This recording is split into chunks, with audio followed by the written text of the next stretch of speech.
what I'm saying? Right there. Hey, there goes my bio right there. There it is. You gotta let people know who I am right There it is. I got you. I got you. I got you. I got you. I got you. Welcome, welcome, welcome, welcome, welcome, welcome, welcome, all our viewers, all of our listeners, and the people that are in the studio right now, man, to build the block. You know what I'm saying? Presented by Real Mission Inc. Hi. Lawanda, right to the right of us. CK2 Financials. Yes. CK2 Financials. We got the representative Keith in the building. You know what I'm saying? He's around. Actually, get ready by mics. We want to hit those buttons on there and make sure they're green. We also have my man Steve from LaSalle. He's in the building. And we also have Blue from Agoyo Consulting. Oh, nice. There we go. You know what I'm saying? And I am your host of this special, this Build the Block special here at Glockwood Radio, County Kravitz, aka the Chris Mack Experience. And we're gonna let's do it right this. Let's get into who is Mission Incorporated. Let's get into that first, and then we're gonna tap into our guests, let them introduce themselves formally. And then we're gonna get right into, this building the block, let them know what it is that we're doing here, why we're doing it, and then we're gonna get into some information because that's what everybody is tuned in for. Yeah. Right? Mm-hmm. So it's a very illustrious bio that I'm getting ready to read for you guys. So I want you guys to really listen in closely, all right? Mission Incorporated has provided startup, funding support, and consulting services to organizations for over 15 years. As the CEO and founder of Mission Inc., Lawanda has helped raise and maintain over $25 million in financial support for organizations throughout the Mid-Atlantic region. In addition to this, the company has executed a number of community projects, including Letters to Trayvon, a celebration of black men and boys with Trayvon Martin's family, voter education projects, community food drives, and an annual anti-violence rap contest, Philly Got Bars, which was a great event, by the way. Lawanda holds a master's degree in nonprofit management and leadership from New England College, a bachelor's in theater from the State University of New York at Albany, and an associate's degree in political science from Cazenovia College, and has received several awards, including being named one of the top 100 most influential black women in Philadelphia by the NAACP. She also received the Philadelphia Business Journal's Minority Business Leader Award, awards from Philadelphia Social Innovations Journal, Nonprofit Quarterly, The Uptown Standard, Brothers in Pearls Inc., and Entrepreneur Elite. So one time, can we give a small round of applause for Real Mission Inc. and Lawanda, you know what I'm saying, for all her contributions to the Mid-Atlantic region. I can't just say the city of Philadelphia, I have to say the Mid-Atlantic region. You understand what I'm saying? So if I can I just want to talk a little bit about Build the Block and like why we wanted to do this. Shout out to Black 31 Magazine. So a lot of our work is very disruptive. About 30% of our for-profit business engages in charitable, community-oriented projects. And the reason why we do that is because it's important not just to take from your community as a business, but to like appreciate and respect the people that make it possible for you to be in business. And so that's why a huge part of what we do and have been doing for several years is identifying a problem each year and coming up with our spin on how to solve it. So we know that poverty and violence and other things are plaguing our community, and nothing fixes that like entrepreneurship and like freedom and like creativity and being able to tap into what is great about you. And I do think that a lot of young men of color and young women of color are taught that a job is the only way to do it. And the problem with that is that there historically the racial disparities are such that like if we don't get hired, then we end up with this image of ourselves that is a poor image of ourselves, and we kind of wander like in the desert because we're continually being rejected, by people in a workplace environment. So like it never occurred to us that we could take over our own destiny, right? And Absolutely. So it's been my mission in life ever since I got a chance to see what it was like to live my full potential, right? I wanted that for everybody. You know, every time I would meet someone, I would say, well, you know, if your boss is getting on your nerves, let me talk to you about entrepreneurship. I'll help you file your LLC. You know, I'll talk to you about this, that, and the other, connect you with my people and stuff. So that's what I'm here to do. I want to spread, you know, the truth of entrepreneurship and the freedom of entrepreneurship to as many people as possible. I love it. I love it. I love it. Yeah. So let's do this, right? Everybody has microphones. Let's everybody briefly introduce yourself and your experience in entrepreneurship. So let's start to the left of me because ladies is always first. You know what I'm saying? So we got Blue from Agoyo Consulting. Yes. I'm so proud of myself. Yes, my name is Blue Kynes. I am an entrepreneur. I'm a mother. I'm a poet. I'm a performer. Also went to school for theater and performance. And I have been running business for about 13 years now. I started out of my house. I started 2 coffee houses back, you know, one after the other. And now I have a consulting company. I'm starting a co-op for Black and brown children to learn. And that's been really interesting. Cooperatives is really dope. And yeah, so I'm the founder of Franny Lou's Porch, which a lot of people know me as, which is a community space, you know, cultivating the neighborhood voice, you know, in the people, and also a Black space for people to feel welcome and seen and heard. And I'm trying to go deeper and deeper with Agoyo Consulting, which I really want to partner with Black and brown businesses and artists and other leaders in the network so we can, you know, be grounded, support one another, and be sustainable. And I think that's an issue in our communities. Like we'll start something and then we'll be out in 5 years or 3 years. So I have a little network I started, the Leadership and Bira Network, and that's going to be dope. So yeah, come I through. like it. Thank you, Blue. Thank you, Blue. Yeah. My man, Steve. Chris, that's a tough act to follow. So my name is Steve Mellick. I'm the executive director of the Center for Entrepreneurship at LaSalle University in Philadelphia. Prior to LaSalle, I had 3 businesses, all in the technology space. And since I came to LaSalle, I've helped start 4 more. And those are in consumer products, real estate, and some other consulting services businesses. It's really rewarding to work with kids, especially, but also everybody in the community. Our center in the Center for Entrepreneurship, we welcome community businesses to come in. One, because we like to help our neighbors, but second is it's a great opportunity for our students to get that experience working with small businesses, walking in their shoes a little bit, and then when they graduate, they'll have some of that experience then under their belt to go and start their own someday.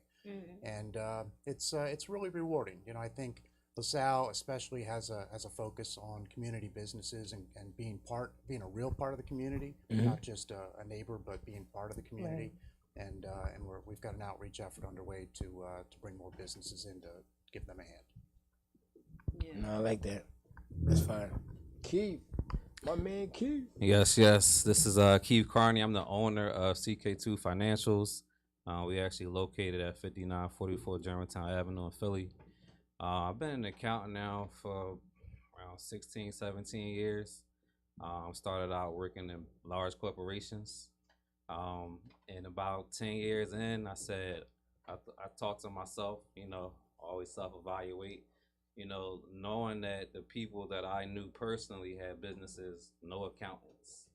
Right. And just talking with them and just understanding kind of how they operated, I felt an opportunity and a need for me to leave corporations and start my own company and go in my own neighborhood, my own community, and help Black and brown people, anybody in the community for that matter, but help them with their finances as far as personally and business.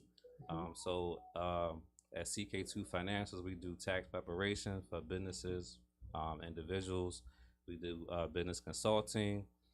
We help businesses get started up as far as business operations, and just basically giving any client the in-depth information they need to succeed, no matter what level they on. Right. So that's kind of where I am, and have my own company now for 7 years, and we're constantly growing. Have a nice staff team down at Germantown Avenue, looking to expand. But more importantly, I actually do this because I like helping people, and that's my number one goal, is help as many people I can, just in me to do so as an accountant. I like that. I like that a lot. I like that a lot. I guess I'll introduce myself. And my experience in entrepreneurship. Well, for those that don't know, I am County Kravitz. But other people also know me as Chris Mack as well. I'm the owner of this the Network 8. We are an idea cultivation company, so we help people structure their ideas into a way that it can become a business. You know, a lot of people have a tough time transitioning from idea to how can this actually make me money, and that's where we come in at. We've been able to open up a few businesses under the Network 8 umbrella, like Side Spot Suites. They do our websites. DJ Duke Live, he's a DJ, but we took the same business structure and put it towards a personality. And currently, right now, he's in Sierra Leone, Africa right now, on tour right now, DJing for KO Dinero over there as well, working for his criminal justice and social injustice. And we also had the See Me Morning Show, one of the dopest morning shows in the world. It's another product of the Network 8. And we also are getting ready to start a nonprofit, you know what I'm saying? With real missioning behind it as well, called the Forever Solid Foundation, where we'll be helping emerging artists with marketing and branding support. So stay tuned for that as well. But that's who I am, and, you know, it's good to see that we all in the same space. You know what I'm saying? I like it.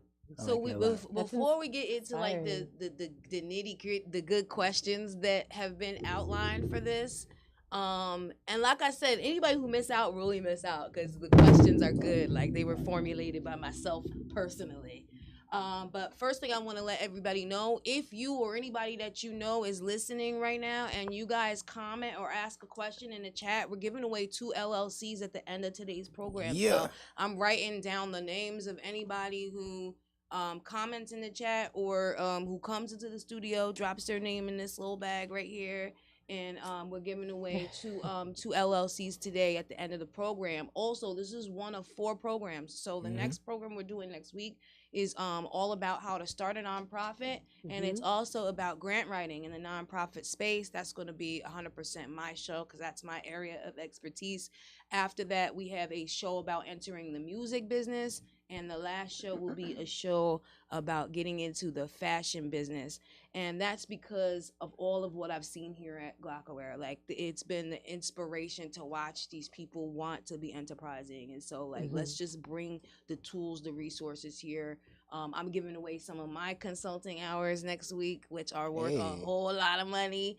And then, you know, we got some other surprises lined up. And we have an added show via Instagram that we're going to do at the last Tuesday of the month on copyright, trademarks, and patents. So yeah, definitely tap into so that. we're really just we're going to bring it all. And the attorney's coming on for that one. So we're bringing, you know, all the information that folks need. So anyway, get those comments and stuff in the Build the chat if block. you want to try to get this LLC. Build the block. Build the block. Build the block with the block. So let's see. Let's do this, right? You want me to ask? You want to go?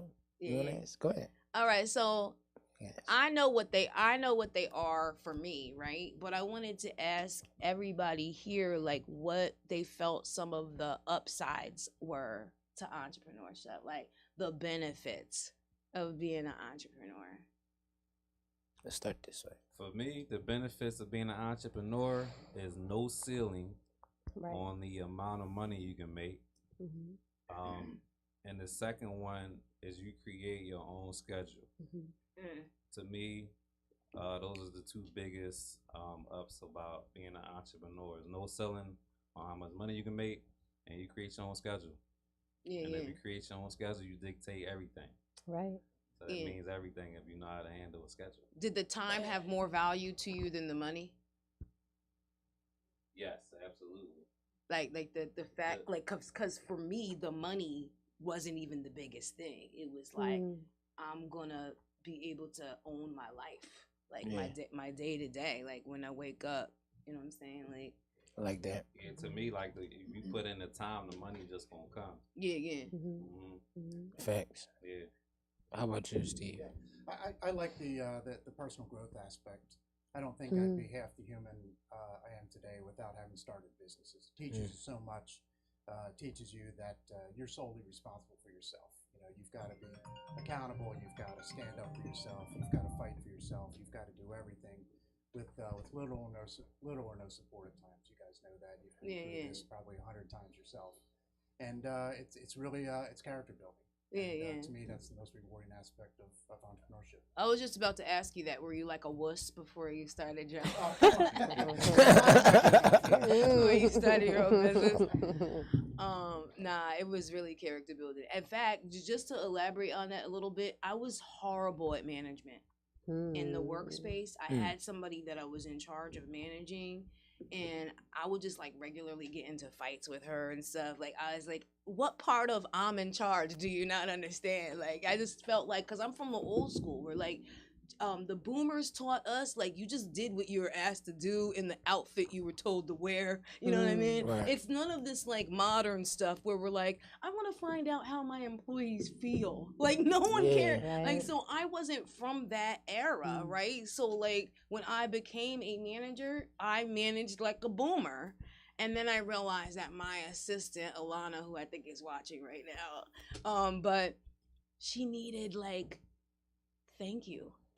You know what I mean? And Yeah, people like, want to be treated like appreciation. people now at their jobs. Yeah, To manage appreciation is and the whole stuff. thing. So, It's 2023. so that I found I became a better manager, I think, through the process, and really just better at dealing with people, I think, in general. So That's dope. Blue. Me, wow. The Upsides, I would say, is like flexibility. However, once you get your schedule, it's about sticking to it, hopefully. I mean, I have 4 children. They're amazing, but they're all under 10. So it's hard for me to be like, oh yeah, let me have this like 9 to 5 thing when my kids don't operate on that schedule. So I really like that. I also love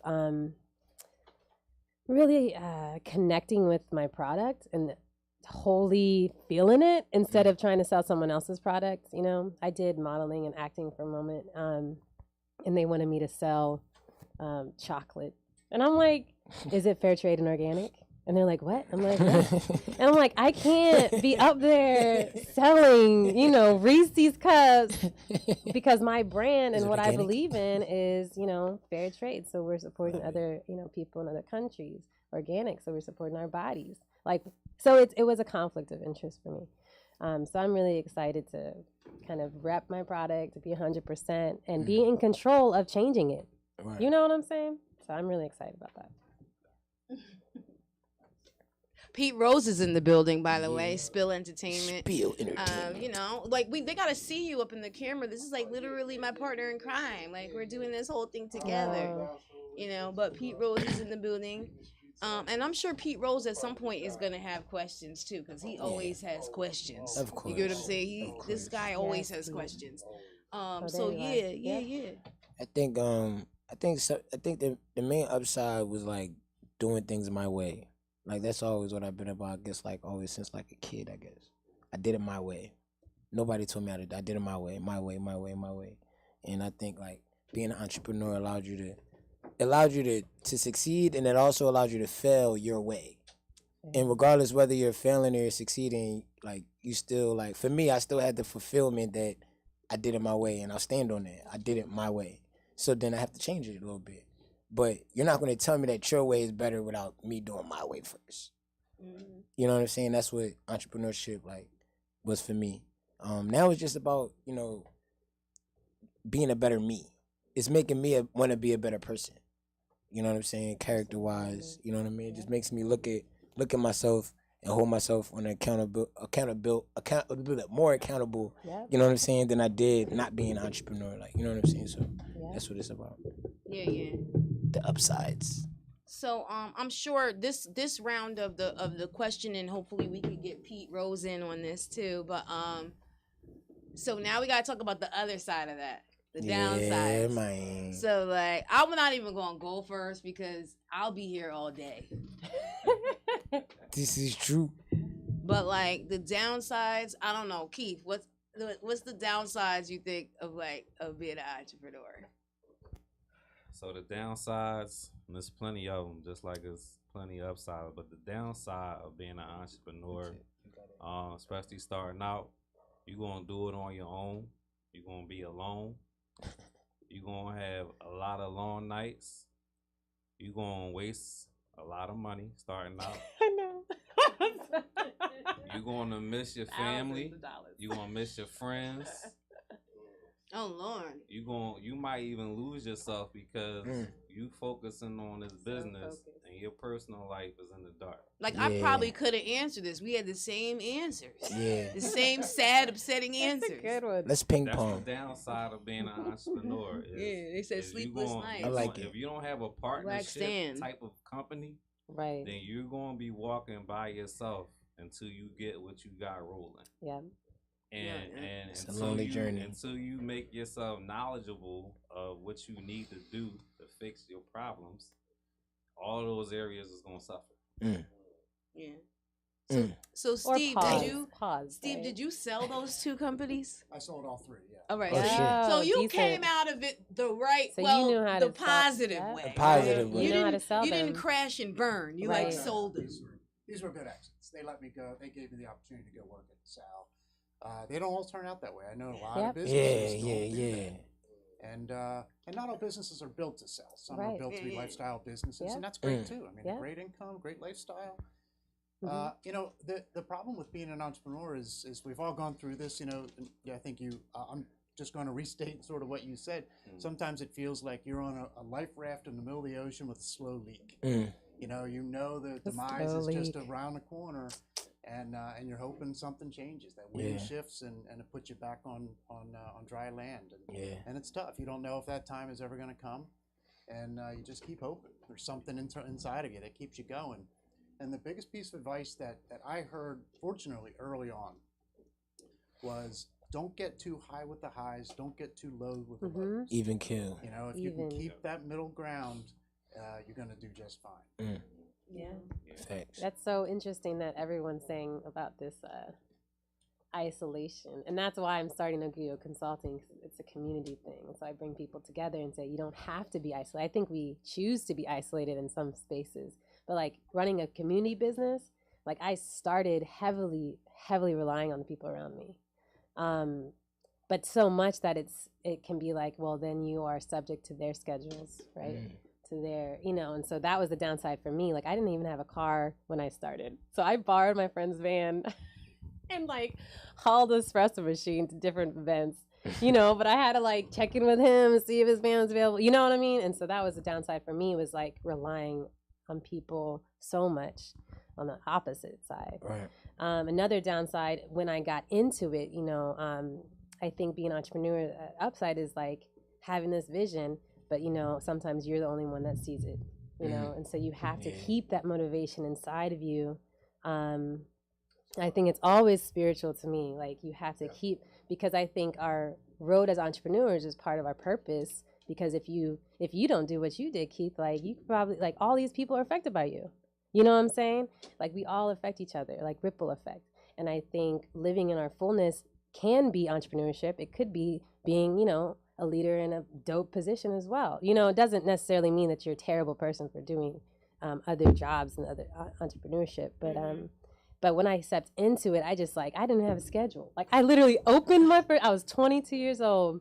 And I opened my shop, and I was like, oh, we're open tomorrow too? Like, I just was like, so much of it went towards creating the space, getting my name out there. I was hustling coffee beans on the side when I started hustling, y'all. No one knew about direct trade coffee. I was stamping things, filling things out of my house. And I opened the door, and then I'm like, oh, I have to manage people. So that was my downside, was like, oh, and then, coming from a people-pleasing mentality, like, oh, they need to like me, like, do it. And don't do that. Don't do that. You will be run down by your staff. You will be run down. And so now I'm like, oh, I need to have a deep sense of value, deep sense of understanding of the jewel that you have so you can manage and not be taken advantage of. So I'm just like, everything's a learn. I didn't finish college. I was like, nah, I spent my 2 years, I got you. Yeah. But everything else, I've learned thousands of dollars experiences. And I'm really grateful for those experiences. But yeah, those are my downsides. Yeah. I have a quick question. Just on the downside, I always heard, and I don't know if it's true or not, it's like an urban legend or whatever. Is it true that when you start your business that you're going to be in the red for 2 years? Oh gosh. Basically, you're not making a profit. It's like an urban legend. That's not true. This is gonna be Stop you right there. That's not true. Not It's like an necessarily. urban legend. I had to ask that because that's like really an urban legend. I heard that since I was young till the age I am now. Yo, you start a business, you're going to be in the red for 2 years. And What's up you with want that? to figure Well, out sometimes how to make longer. that money But, up. I mean, I don't know that that's a set time. But like, I mean, some people are in that position for a lot longer. Yeah. Some people maybe are, you can say that a year, but 2 years. It depends on like or to me, a lot longer personally. though. And what to is be the honest. red? Yeah, it could be 1, it could be 5. Right. Depending on It all depends on the person, initial the investments, company, what they right? need to recruit, how much they need to recruit, who else is partnered in. What type I'm of saying who else is business it invested is? into that. Right. You know what I mean? They might, interest and shit like that, tax on, bank shit, all types of stuff. So you never know how much people really are in debt. So I think people that might have like said that probably were just like, adding maybe like maybe if like They're going through you it. have Experience.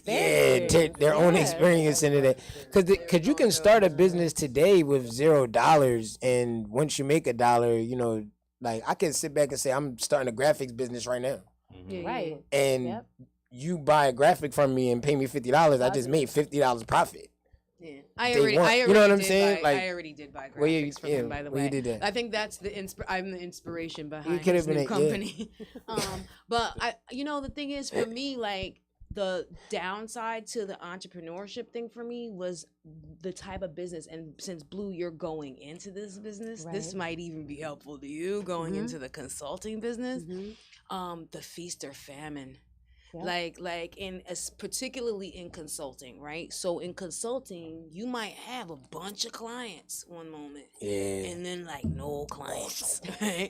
Big donut. So like you have to be good at saving, which I Retention. did not get good at that until about 5 years into the business, like holding on to the money that I was making so that when the times were slow, I would have enough to survive. Like, and I mean, me and my husband, like we were mixing flour up and like making like biscuits and stuff and putting syrup on them like to survive and stuff. Like we really went through this entrepreneurial thing. Now luckily he's in law school now. I mean he's out of law school and he's a tobacco attorney, so like things are much better.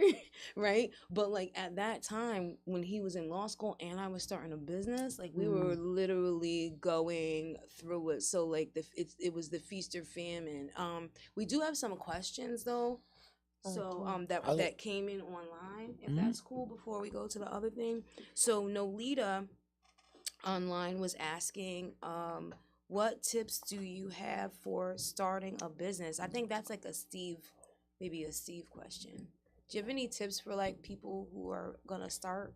I think you've got to do two things. One is you've got to make the commitment to lead with your head, not your heart. Right. I mean, you made the comment before that if you don't manage the business, if you don't manage your employees the way they need to be, you're going to get run over. Yep. That's true. It doesn't matter what type of business. You've got to lead with your head. And with that, you need to understand your financials. You can't go into a business blind. You've got to know your fixed costs, the things that influence your revenue, what your profit drivers are, what your market really wants. There's a lot of business fundamentals that, we're all good at something, but it doesn't mean that we're good at business. And you've got to be good at business and be good at something. So you've got to recognize the business fundamentals. Bring in a professional if you don't know how to do it. Trust great partners and resources out there in the community. But you've got to understand the importance of the business. Yeah. I like that. I got 2 good tips. One, like he just said, corporations, they have 1, 2, 3. Some of them got 8 accountants. I meet a lot of businesses now. Yes. Some people never even heard of an accountant. That was Nolita's question online. She wanted to know. Is to get an accountant or somebody that has the professional financial experience to help you start up. And the second one is the biggest thing I see, knowing what a reliable source is of information. So many people ask questions, and I'll be like, "Where did you even hear that from?" So learning what reliable sources are and who are they will be key to starting up. The reliable source thing is like its own whole show. I mean, much information out there. If I have to tell you the number of things I hear in any given day that are just like, it's research is like YouTube now. Nothing against YouTube. We're actually on that platform right now. However, like that's not a valid place to get your information necessarily. And there's a lot of misinformation campaigns out there where like as a way of spreading misinformation, some of the like Russian entities and stuff are targeting the folks we trust. So they're sending them like misinformation so that they'll repeat it on their platform to their multi-million or hundreds of thousands of followers. And so like we just have to be really, I think, careful with that. So Nolita was asking how important it was to get a CPA for your business. And then Black Stan was asking this is probably a heavy question for you, but the difference between an LLC, an S Corp, a C Corp, and a sole proprietorship.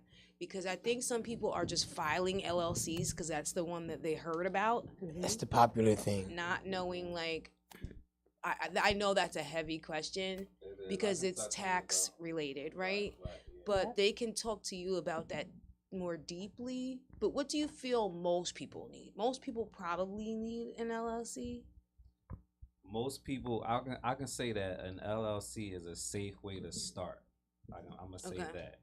There's nothing wrong with starting out with the LLC if you need another type of business structure. But just so we clear, you have sole proprietor, single member LLC is the terminology. Single member LLC, sole proprietor would be on the same level. And then you have a partnership. You have S Corp. You have C Corp, you have nonprofit. All of those business structures do things totally different. Exactly. All of them. So it's all about the business that's in hand and what's the goal of the business. Yeah, you should really be talking to someone about that first, right? Yeah, that should be the first thing to get situated, being in the right business structure. And the last thing I will say about business structures, LLCs don't carry business credits when it comes to taxes. So a business tax structure is a partnership, a S Corp, C Corp, or a nonprofit. A single member LLC is not a business structure. Yeah. Yep. So I think there was another question. I think I can't remember. Oh, Black Stan had a question about funding. So I don't know if somebody just asked another question that relates to the funding as well. Funding and then how important is it to have credit? And this is where I really wish my sister was on. She had to miss, but my sister does business credit. Yeah. Right. And one of the things I can tell you that I know just from talking to her is that surprisingly, establishing business credit doesn't have anything to do with your personal. So if you have issues on the personal side of your credit or whatever, there's ways to establish and build business credit without the two of them being intertwined. So anyway, just get with the Divine Coach on Instagram. You could talk to her about that. She literally has taken herself from like soup to nuts. Like she's built her own business credit and she's rocking out on that. She's about to help me with mine and everything. So like I would definitely recommend getting with her about the business credit stuff. But funding, yeah, I mean, I'm like queen of crowdfunding. You know, I recently got $80,000 to buy a building for down payment. But again, like that's a community effort. I mean, you could even start really low. Like I used Kickstarter, then I used what was the mainstream? GoFundMe. But it does require like a percentage off. It's like, but whatever, you're getting the platform, you're getting on the search. Kiva is a great place as well. Check into your local NKCDCs, CDCs. Shout out to NKCDC, who's helped me a lot. And they have access to other really cool funding platforms that are more community oriented. And then financing, Empowerment Works, Entrepreneur Works, they're really dope, and they have access to city funding, and they're doing a grant right now.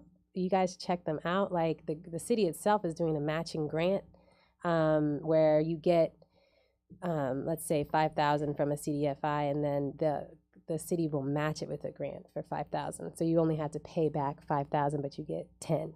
You know what I'm saying? So that's really dope. And I'm like, y'all get on that as soon as possible. And they only are doing that until funds are gone. So, and then there's traditional loans, right? And things like that. But yeah, I'm really a proponent on getting some grants in, getting some money in like that. But you still have to put them on your taxes as income. So that's another thing that people don't know. Yeah. What's the NKCDC? Somebody was asking online. Oh, NKCDC is for, it's a neighborhood organization, just like Germantown CDC. So every neighborhood in Philadelphia has a CDC, which is a development corporation. And people are like, oh no, development corporations. But they do a lot of good community work, and they usually go and they really want to help the people that are there. So I would just say tap into the resources that are there, and they're getting paid to help you. So show up. Steve, this funding question's a big one. One of the resources that I really encourage people to think twice about is we call the friends and family round. So initially you're coming out of pocket for yourself to fund the LLC or maybe to get some paperwork filed. And your next stop is passing the hat to friends, family, and they support you, they love you, and that's great. Having that support is terrific. But as soon as you take that money, the relationship takes a little bit of a turn, and you're responsible for it, and it can create a lot of strain inside families. And there's no easy answer.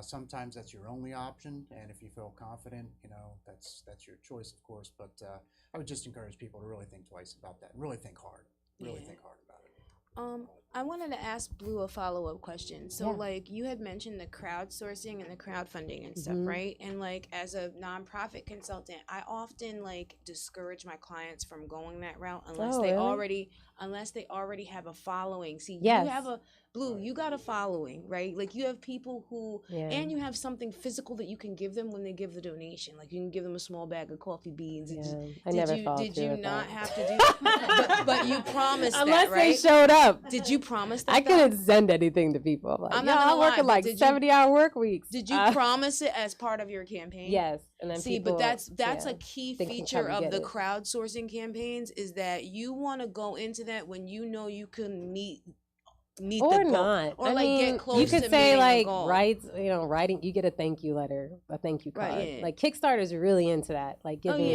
Kickstarter, you have to have bad. I'm talking about the part where like you have a lot of people have an unrealistic goal on their Kickstarter that they can't meet. They don't have enough people who follow them for them to even get that many donations. Be realistic in that sense. So like nobody wants to be a part of a failing campaign. So like the thing is you want to almost make your campaign a reachable goal and already have a number of people in a pocket who've committed. So when it starts out, you've got donations up there, because I'm not going to want to really be the first, or like if I see it's not going well, like I don't want to put my money in like. Yeah, I mean, and granted, when I raised all this money for the building, again, it was a community effort. But I got $20,000 from Merchants Fund. Right. And so we put that on the campaign. Like, hey, we already got $20,000 from this. Yeah. And there were, and that was like encouragement. Oh, these people are really going to buy this building. So that was helpful. But I mean, I definitely think that you need to start where you're at. Yeah. And if that means I started out of my house. Like I went to a bakery and got some stuff and sold it. And I had an open mic, and I got a travel espresso machine from a friend, and that was dope. So like I had connections, but we all have connections. We all have what we need right now, and then you grow it. And then when you need that $5,000 to just get your LLC docs in and get all these, because it costs money to file. Go do a thing for $5,000. Yeah. You can get that easy. And that's the thing. You have to think that too. I can get this easy. I am capable of getting this. I am a great asset to invest in. Right. Like, if you believe that, then you will succeed. If you're like, I don't know. Like, then don't do it. The only way it happens if you like, if you don't Into believe a in yourself, positive. I'm serious. it's not gonna happen. It's Positive not. You have attitudes. to be, because that people are attracted to that, and they want to be a part of that because my energy affects your energy. You know, we affect each other. Thanks. So Yeah. I So know. I think we That's what I would kind of, say I about think it. we kind of, this is an interesting question because I think this is probably the most helpful question, right?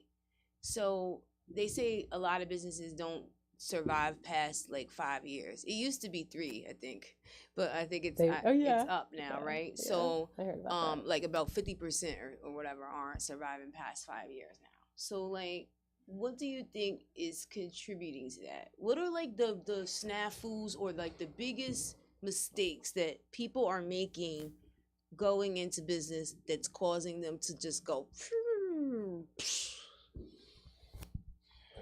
So, a few things. I'm gonna start with one. When someone says I want to be an entrepreneur, everyone is not actually built to be an entrepreneur when they think Facts. they're ready to be an entrepreneur. Facts. So that's one of the things that I see. It's like people are actually not ready. Not saying that they can never be, but they don't take the time to educate and learn their craft, their product, their service to succeed. That's one of the issues that I see. Another thing is like we kind of touched on it earlier, not getting professional help early on. You know, I get people coming to me and they backed up in 3 years and $50,000, $60,000. Okay. Damn. It's crazy. I think the biggest thing is just really whatever you want to do, you need to go learn from somebody that's doing it. Right. Whether you That's can another watch one. them, Yep. whether you can take notes from them, Yep. or something. You gotta learn what's going on. Almost like a mentorship. Either a mentorship or hey, go work for a company that do what you want to do entrepreneur wise. Yeah. So you can learn firsthand what it takes. Yeah. Because running the business is not just about your product and your service. It's a whole lot of different things going on running your own business. So to me, those 3 factors I think is like top for me from what I see, and I'll have actually over 400 clients that I work with. And those are the biggest downfalls. Those ones I just named. Yeah. Like not knowing what you don't know. Not knowing what you don't know. Right. You gotta pay. You gotta at least pay for. I say, listen. You don't.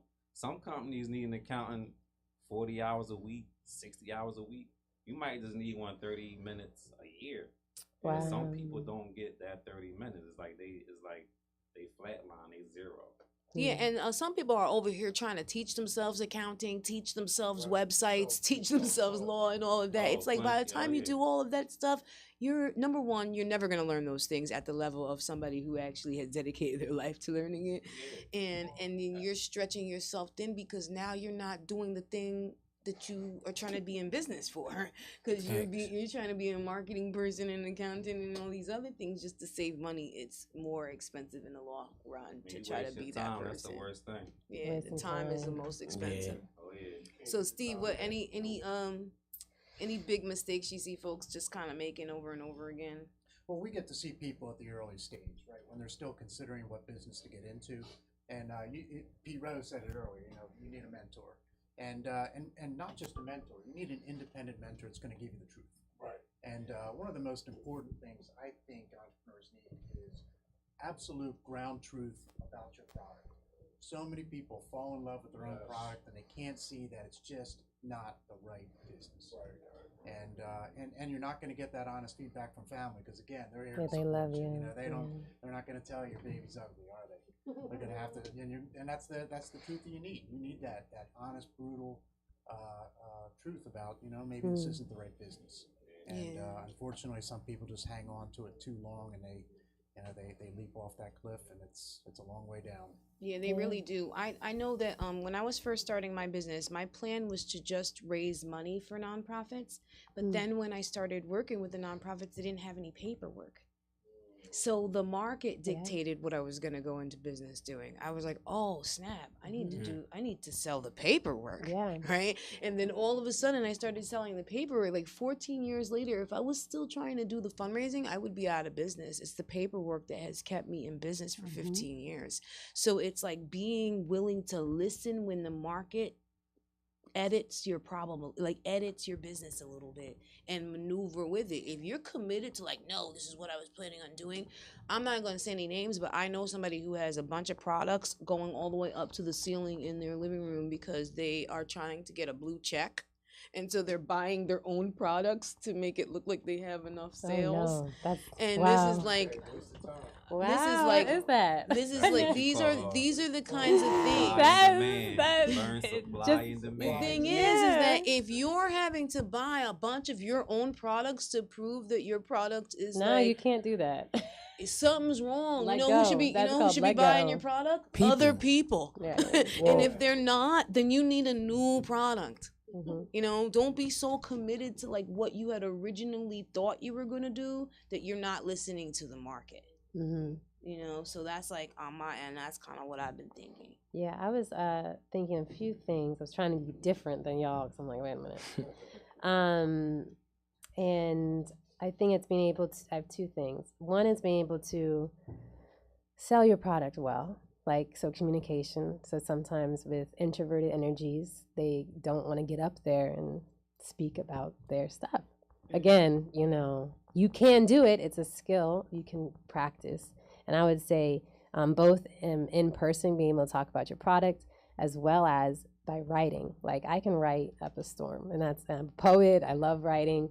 And so if I need to do a business plan, let me write that business plan. Oh, let me put pictures on there. Let me make this into an experience that my people will be like scrolling over mine, and they'll be laughing and giggling and being like, wow, I'd love to give money to this person. Yes, you know, and where some people, you know, how much confidence you have, like how are you writing about your things? And if you don't have that skill, that's great. Who's around you to help you build your business plan? And that's what I do as well. I help people build their business plans because it can be so intimidating. I guess I have three. The other is, partnerships, who you go into partnership with. And that's what I'm currently going through, which is a sad process. But like, you know, going in through partnerships, saying like, these are going to be the people, my life partners, I'm going to do all these other businesses. And it's weird. It's similar to family stuff. It's like, once there's like money involved, then there's power. And I think our relationship to power is a thing, or relationship to money and what our security is. You know, that's that self-development. Like, if you aren't able, if you aren't able to look critically at yourself and be honest with yourself and know what you need to change, because we attract who we are. And we attract that. So it's also like, if you want to attract a better reality for yourself, then you need to adjust yourself. You know what I'm saying? And if you want to be different, then you need to look around you at your mentors to say, who do I want to be like? Get me in there. You know, dress that way, feel that way, do what they do, show up, listen to what they do, you know? And then go from there. So that's my little thing. Partnerships. So we have some time. I just wanted to talk a little bit about something related to entrepreneurship that you hardly ever hear anyone discuss. And that's kind of like the person, right? The whole person going into the actual entrepreneurship. Like, we never talk about who you have to be, where your life has to be in order for you to embark upon this, right? Because if you're a hot mess, you can't. Well, you kind of Ace. Never mind. I said, if you're a hot mess, and he said, Ace the chemist. I'm like, oh my goodness. Oh my goodness. Oh, cool. No, I'm just kidding. Ace, that's him.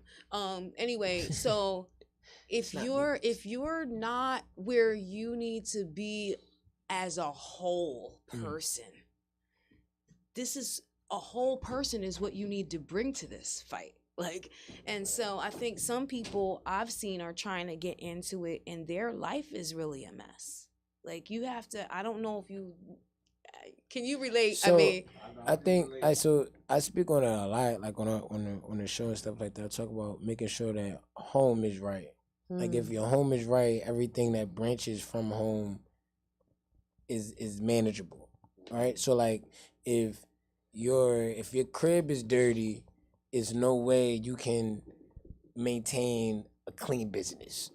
You know what I'm saying? Or a clean space for your business. You know what I'm saying? So like it's home is the start of everything. So I totally agree with what you're saying. You gotta make sure your home is right before committing all of your all to this.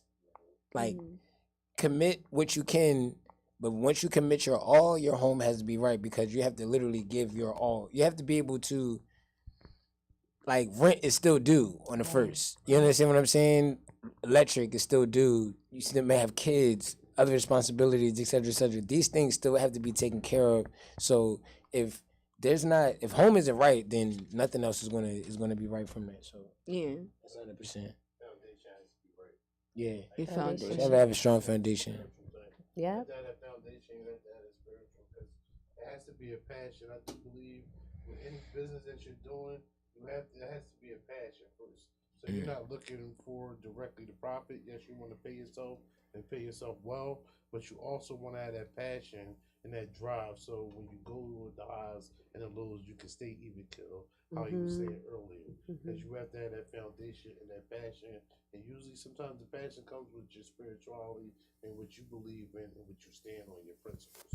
So I do believe in business, you have to have those principles and those standards so you can kind of push forward. And then, like you said, reach out, because then you humble yourself to reach out to somebody that knows more than you, or be able to network with some people, or take the chance, like you said, and start off this, hustling coffee beans, or starting off with borrowing something for somebody else.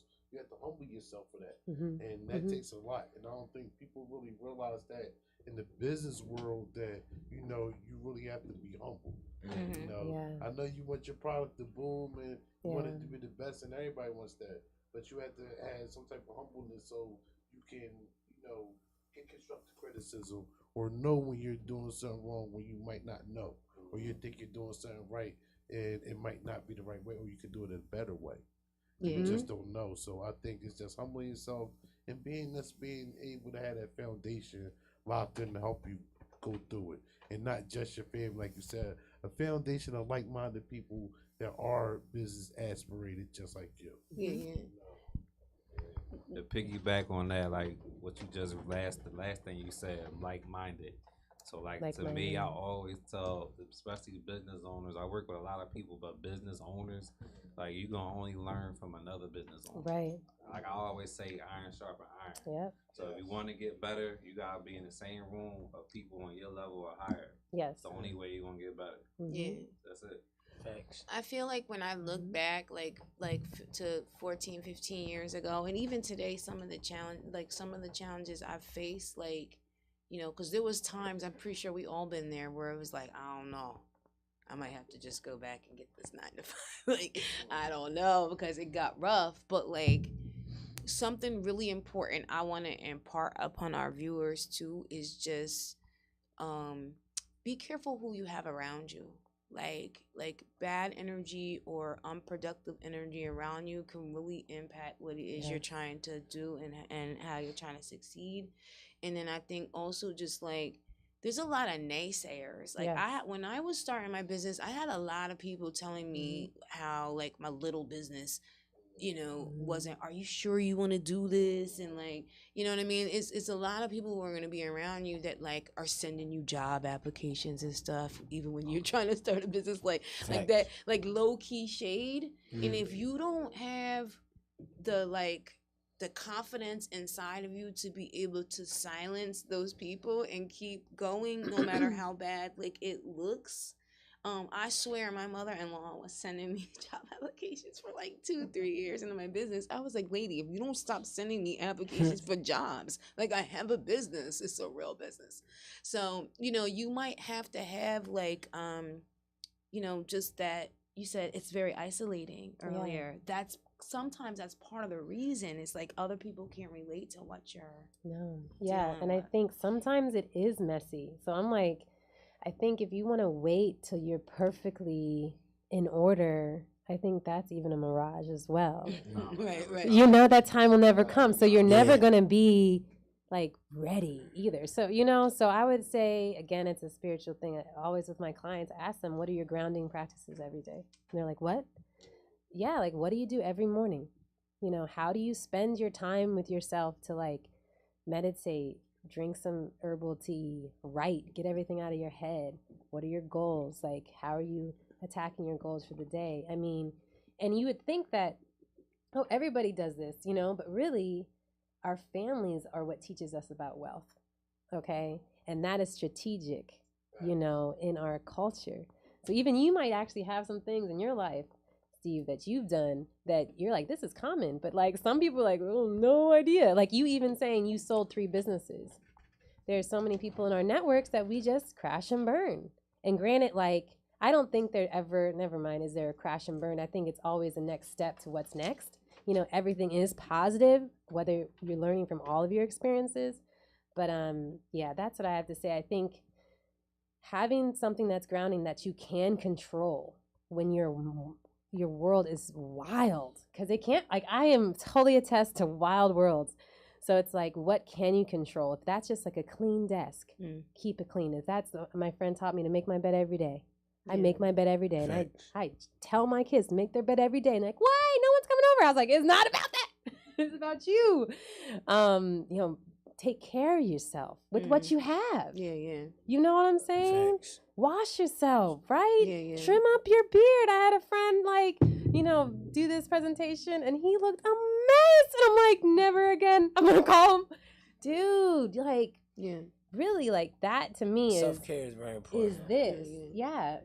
Wash your dishes. Get the stuff out of your fridge.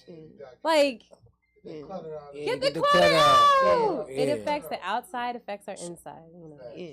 So our time, right? Our time is coming to an end. We got a couple things we gotta do before we go. I just want to make sure everybody knows how to get in contact with everyone here. We had some questions in the chat that were about how many of us had different services we could provide. So next week I'm going to be talking about nonprofits. That was a question. Next Tuesday, same time, 3:00. I'm going to be talking about nonprofits. You can follow me at Real Mission Inc. You can follow me at Who Is Kravitz. Yeah. You can. You're good. I feel like I was saying, I was saying, cool. to hear what you said. Oh, I was so write it down. You can follow me at Oguyo Consulting, OGUYO.consulting. And again, I'm helping Black and brown people start businesses, stay in business, and work in community with one another. So I don't know how you follow me, but I guess the best way to reach me is through email. Yeah. And then we're gonna reach you. We're gonna email you, Steve. I'm still stuck. I still print out my email. That's fine. Yeah. That is fine. I love it. You're gonna reach him. But he's a professor at LaSalle. He actually is a director of their entrepreneurship program, entrepreneurship center at LaSalle. So you can also Google that and find him there. And it's, the email is LCE, LaSalle Center for Entrepreneurship, LCE@lasalle.edu. All right. There you go. And I'm Keith Carney, the owner of CK2 Financials. You can follow me at CK2 Financials on all platforms. The website is www.ck2financials.com. Hey. Or then the phone number is 215-621-7936. Okay. You got a phone number. We got It's tax time. I'm an accountant, so get those So we taxes gotta done figure right. Taxes Might done come right. to you this year. And then of course we have. Still. I want to thank you guys. I want to thank CK2 for coming in on this. We're gonna actually give away, like, as we close, me and Spill Entertainment. We're gonna give away. Listen, I'm gonna let somebody else pick so that everybody that's been watching isn't like, oh, she was put in. I got You know what I'm saying? Kravitz don't like none of y'all, I don't so like if he nobody. chooses you. I don't like none of y'all. She 100%. So somebody's getting. We got 2 that we need. All right, that's one. There was some great questions up there. The fashionista. Okay, the fashionista, whoever that was. The fashionista. And then we have another person that we're going to be giving an LLC to. If the fashionista is unresponsive, I will pull another name from the bag. Oh, it's only people Black that ask Stan. questions. Black Stan. Hey. Oh, snap. Black Stan Black got Stan. one. So Black Stan and the fashionista, fashionista. you are the two people who have won free LLCs. Should we do a We're runner up in case the fashionista doesn't if the tap in? fashionista Runner up. does not reply, If she does not reply, I don't know. Oh gosh, we probably shouldn't even tell this person this. We should just look. It's two of them. oh no, that's an One's empty one. blank. Look at that. That was blank for real, guys. That wasn't scandal. Oh my gosh. Close that up. How about that? Yeah. Okay. All right, this is the I'm person saying, that like, if fashionista. listen, that if the person's gonna be very happy Yo, because he he will. Oh no, look, the fashionista came on. The fashionista, yup. No, I'm Damn. sorry. You know what? Put that Our back guy, in. one of our guys was actually so that now you guys could see live that we did that all Yep. fairly at Real Mission Inc. on Instagram. The Again, fashionista tune and in Black next Stan. week. We'll be doing the same thing next week, but on nonprofits and grant writing, and we need you to come in here next week and sounds do the dope. same thing. Thank Yeah. That you. was fun. Thank you, Glockaware. Glockaware, we out here. Thanks, Black Lord.